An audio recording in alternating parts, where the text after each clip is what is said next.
Hey there everybody, got the PM-728V-T mounted up on its base. Wasn't too terribly difficult.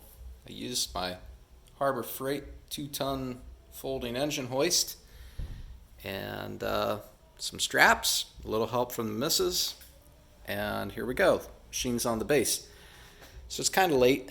I don't really have time to do the whole bit where I adjust the gibs and all that stuff right now. I'm not ready to dial the machine in, but there is something really cool I want to show you. I have the indicator mounted up here, and what I'm going to attempt to do is zoom in here a little bit while I turn on the spindle. Alright, spindle's running. Now I haven't broken the spindle in or done any of that stuff yet. This is literally just turning it on slowly. Check this out.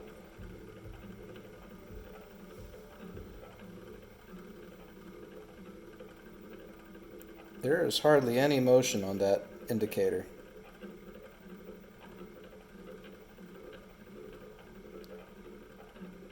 See that? It's hardly moving at all. I know it's hard for me to hold the camera still, but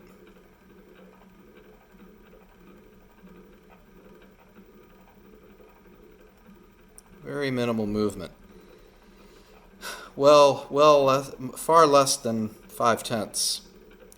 Now I know this isn't really a complete comprehensive test of the spindle. I know that there's all kinds of different ways you're supposed to check the spindle with a test bar and all that stuff, but this is a good quick and dirty. So I'm impressed so far. Spindle looks like it's going to be a real nice spindle. So there you go, quick update. Machine's looking pretty good, and thanks for leaving me all your comments.